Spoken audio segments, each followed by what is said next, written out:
Hey, and what is up, movie viewers? Dena Movie Views and Reviews here, asking what you watching. Well, today I am watching A Jazzman's Blues, starring Joshua Boone, Solia Pfeiffer, Amira Van, Austin Scott, and Mulana Jamai Jackson.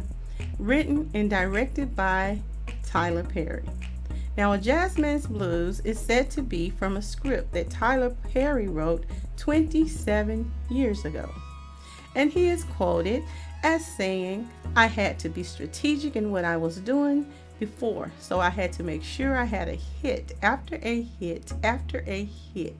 So this one, I just wanted to take my time and do it at the right moment. Quite interesting, right? Now, this movie reminded me of a Cain and Abel, Color Purple, the tragic mulatto movie, that star-crossed lover thing, and it also reminded me of the tragedy of Emmett Till, all wrapped up and sprinkled with the imitation of life. And I recognize hints of each of those storylines within this movie. And even before seeing this movie, I had the impression that at some point there would be a strange fruit hanging from a tree. Unfortunately, a sight I have had my fill of in movies. Just from the trailers. One reason why I hesitated was because of that. I am honestly innovative of seeing that particular scene. If I never see it again in a movie or film, I would not be the least bit disappointed.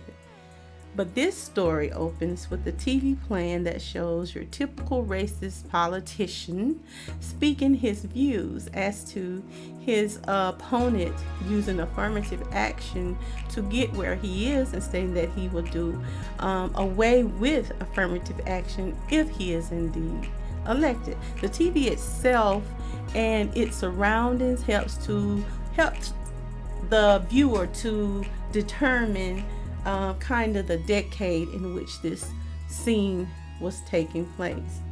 Even so, the storyline actually occurs decades before that setting, and it takes place in the good old boy network, as some refer to as the South, Georgia to be more specific. There is an elderly black woman that turns off the TV. She whispers a white guy, gets her hat and purse, and begins a very long walk to this person's office, where she is persistent in requesting to speak with him. After she barges into his office past the secretary, she barges into his office, and this is a Caucasian gentleman, so she requests that he looks into a murder that occurred in 1947. He is reluctant and responds, "You want me to look into a murder that happened over 40 years ago?" And he suggests that she goes to the sheriff's office, of which she replies, "It ain't for them. He wrote down everything you need to know." And she then reaches into her purse, pulls out a stack of letters, hands them to him, and tells him, "Here is the proof." She places the stack of letters on the desk and she walks out. So the guy picks them up as if he's about to remove them or put them somewhere out of his face, and he happens to read aloud the name Leanne Harper. This takes his attention, so he sits down and he begins to read the letter. And she leaves. She's going back to where she came from, but she gave that for him specifically. But as he is speaking, the scene flashes back to 1937 on what appears to be an old plantation, a farm, or as we would call it, a black neighborhood. It looks like slave quarters to me, of sorts, dilapidated, identified by the old raggedy houses that were very common on plantations, and some actually exist today. But they were usually located behind the house, side the house, or near the main house not too far from where the master's house would be, but it would be of poor quality. And this is what those houses reminded me of, the servant service court. But it is here that we find the main characters of the movie, and this is called Summersville, Georgia, and it is 1937. Now, Hattie Mae and her husband, who are the main characters in this movie, she has two sons.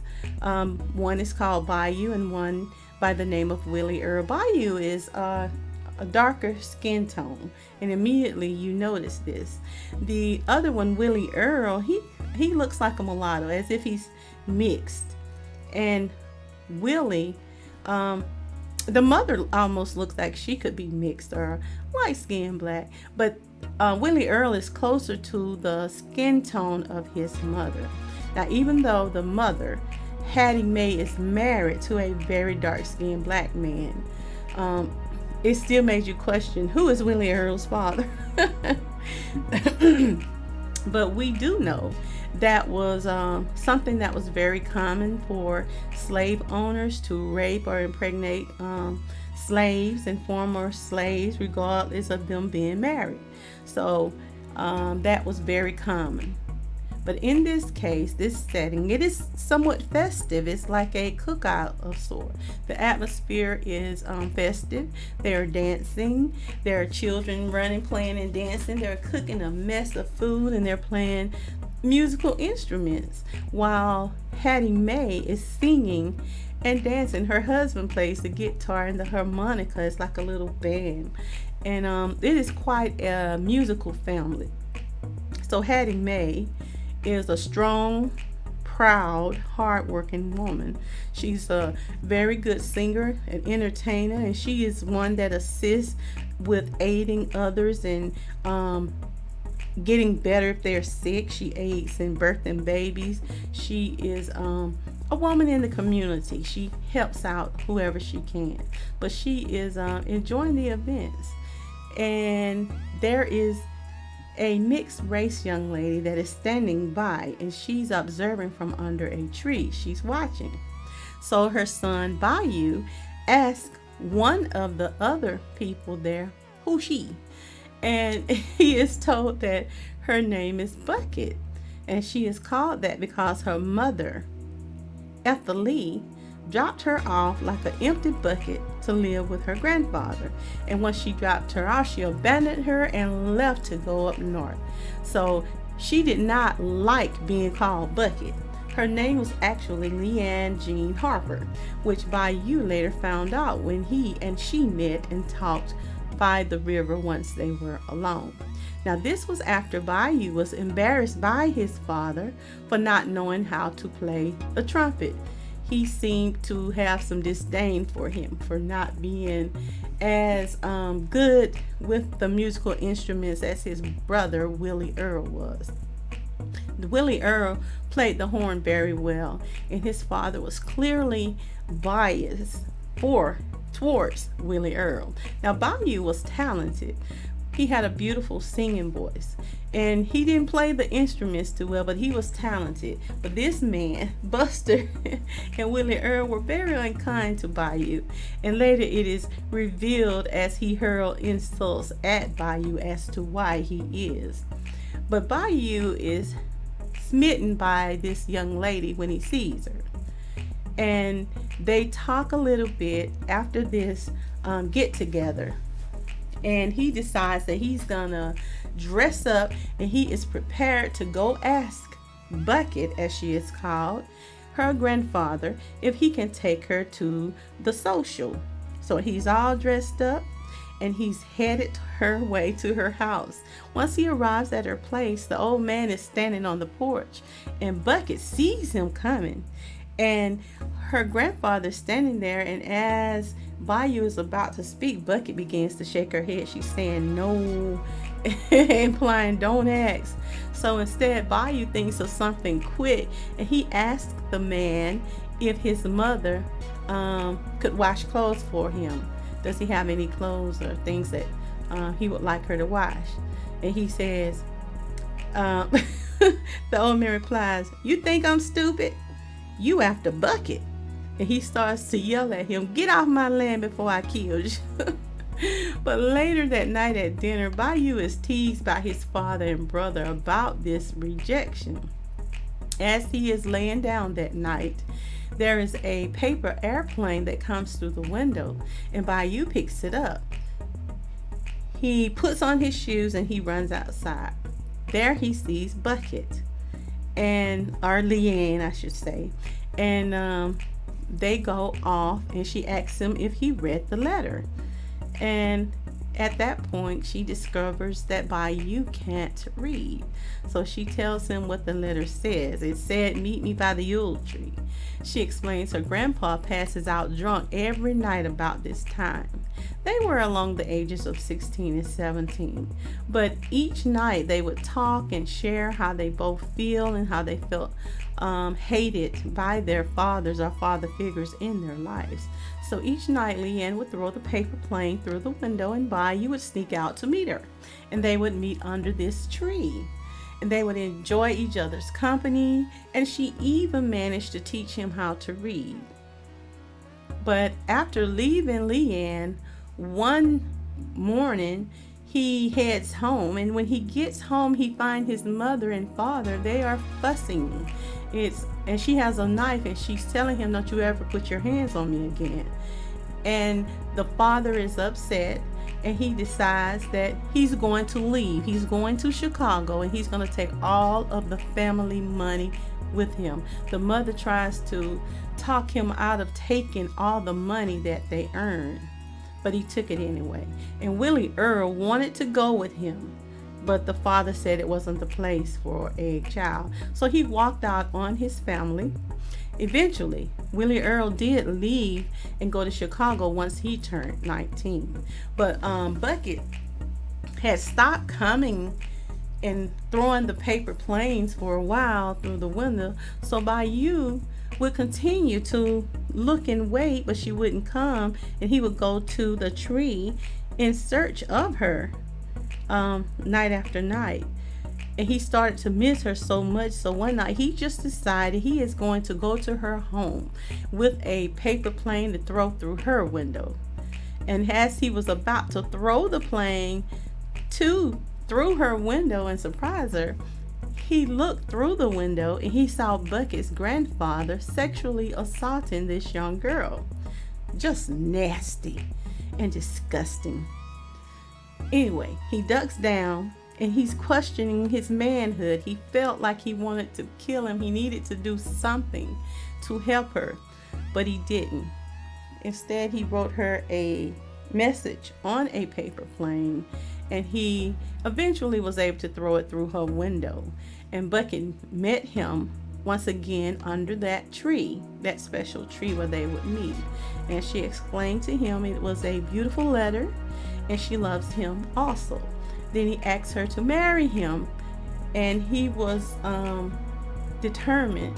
He wanted to be with her, and she wanted to be with him, but she wanted him to know that she was not a pure girl. And Bayou responded, "I don't care." And he pulls out a ring, and he's telling her they can run away, they can get away, and she's excited, and they kiss and they hug, and you think, okay, that's it. But the next day, there is a conversation being held with a young lady by the name of Sissy, and she's trying to convince Hattie Mae to move to Hopewell, Georgia, Hopewell County. And Bayou admits he has been courting Bucket. He lets his mom know that he has been courting her for a while, and maybe moving isn't a bad thing. He wants to marry her, and it would be a good idea to leave. And this is when Sissy gives him news that Bucket is leaving, that she's leaving today. Her mother has come to take her to up north. And Bayou takes off running to her house to find her. He gets there and he sees her being made to get in the car, and he is crying out to her, "Leanne, don't go." And her mother is insulting him and telling him, "I know what you've done to her," and was telling Leanne, "Get in the car." Then the mother drives off with her. why Bayou is left back crying. He was begging her to get out the car. And the wicked grandfather yells out, "I told you to leave her alone." He's laughing. It's such a wicked laugh. But Bayou winds up getting drafted into the military after that. But he never forgets Leanne. He's constantly sending her letters. He doesn't know where she is, so anybody with the name Leanne Harper, he is smelling letters out to him. Eventually, he's injured and he is sent home from the military. But the entire time, he was searching and sending letters to anyone that could possibly be her. He was just hoping that he would find her. Leanne's mother would actually get one of those letters, but she would send them back, have them sent back to sender. And she told the mailman not to deliver any of those mails to those letters to their house again. But anyway, Bayou returns home to find his mother and Sitsi, and they have moved to Hopeville, Georgia. And she is doing very well for herself. His mother has opened a juke joint, and it was full every single night. She would wash in the morning and do her midwife work, and she was helping people along the way. Now, her juke joint was a full business every night. I mean, it was entertainment, and she would sing just about all night in her juke joint. One particular night, as she is entertaining her guests within her juke joint, up pops her son, her long lost son, Willie Earl. And Willie Earl comes in and he starts singing with her. She's so glad to see him, and it is such a happy reunion. But it didn't last long. He's back, he's singing, and his mother is very happy to see him. And he goes out for a moment while his mother and Sitsi is in there with this white guy just standing by the piano. And all of a sudden the guy faints. So Hattie Mae nurses him back to health.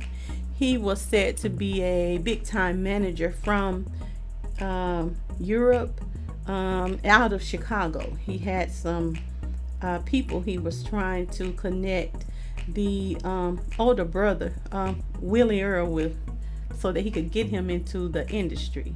Now, this is when Hattie Mae asked Bayou to go drop off the laundry for Sheriff Jackson's house, where Sitsi is now working. So Bayou goes and he takes the laundry there. When he arrives, Sitsi is glad to see him, and she tells him to sit a spell. And he takes a seat at the table, and she hands him some lemonade and explains that she is working there because Sheriff Jackson asked her to look after his house because his baby brother is coming back to live in the house that his father owned. So she's there and she's helping out. Now, when the sheriff walks into the room, he sees Bayou sitting at the table, and immediately he says, "Get up from there. We don't allow colors at the table. Get up and get out of here." And then he introduces his younger brother. His name is John. John is there with his new wife, Leanne. Yep, it turns out that Leanne is also Bucket, and she has married this racist Caucasian man and is now passing herself off for white. Not only is she passing, but her mother is passing as well. They are both pretending to be Caucasian, and they never acknowledge that they know Sitsi or Bayou. But Bayou knows, and Leanne, who is very uncomfortable in this and against her mother wishes in this charade, she's very uncomfortable. She plays along. But her mother was a trip, because this lady says in one scene, "What is wrong with these Negroes down here?" And the sheriff responds, "Oh, we keep them in line." Now, I don't want to give away all of the movie, but I will give this last spoiler. Leanne's wicked mother tells a lie to try and get Bayou lynched. It resulted in him having to leave town quickly to avoid them taking his life. So he had to leave quick, fast, and in a hurry because there was a white lynch mob assembling and rushing toward his mother's house to kill him, to lynch him, and burn her house down. So he leaves. He has to leave. His mother demands that he leaves, and he leaves with his brother that came with the Caucasian dude. He feels horrible. Along the way, he asked the guy to stop. He needed to get out. And he felt like I ran again. He felt like he was being a coward. And the dude, I don't even remember his name, but the white dude had a conversation with him. And he was sharing his pain as a Jew. Now, I don't know about this particular part because I kind of felt some kind of way. It is just something I have to discuss more detailed on my Discussions with Dena channel on YouTube. If you have not subscribed to that channel, this is the perfect time to do so you can join in that discussion. But I don't know, I felt a certain way about that. Anywho, Bayou's singing pays off, and he is picked up by the club owner that was supposed to hire his brother, and he is singing for white people to completely sold out crowds every night. Black people can be in the show, they can come to the club to perform, but they cannot sit down and watch this show because it is the Jim Crow era, even up there. But he was there and he was performing, and he had become very successful, but he never could forget about Leanne and the pain of knowing that he can't be with her. And he was concerned about his mother because he would send her money and she wasn't getting it or the letters. So he wanted to go down there to assist his mother to get back on her feet. And he planned a trip. But anyway, I give this movie a 3-star out of 5. My favorite part was when Sissy slaps Leanne back after striking her out of jealousy. But this movie, the reason I give this movie a 3 out of 5 stars is the movie actually kept my attention the whole time. It had me a bit emotional on certain levels with certain parts of this movie, and the ensemble for the dance scenes were spectacular. The routines, the choreography was splendid. Debbie Allen did her thing. She did a wonderful job as always, and I was really impressed with the costumes and the film, and especially how the sets kind of set the tone for the decade that you were in. It was the props, the cars, the clothing, the hair, and it did it for me. It put you felt like you were in that era. And then it was the soft sound that I am familiar with, the crickets, the frogs, even seeing the scenery where the tree and the water, it just reminded me of the South, and it made it more relatable for me. It was believable, and that is always something that I look for in a movie. Now, I have to admit, I do not like the ending at all. In fact, I despise Bayou's fate. I found myself blaming Leanne for bringing this upon him, and I get the gist of the ending and perhaps what the movie was trying to convey, but I still don't like it. A good sign for me that a movie was well done is when I start to relate to the characters in it. I am kind of emotional. I kind of feel like just for a moment I am peeking into the lives and becoming a part of the lives of the people that this is happening to. You feel like you're actually a part of the events. That's when you know it's a good movie. But I felt like Bayou was a good guy, and I felt like he deserved so much better.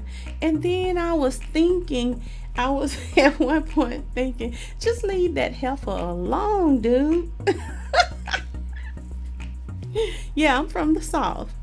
But it's always a plus for directors and writers to pull the audience into their message, or you start feeling emotions about the characters. You know that the writer has done a pretty good job. But I read some reviews that said this is the best work that Tyler has ever done. It's not bad, but I wouldn't go so far as describing some of his best work, even saying that his past movies are bad. I don't think his movies are bad.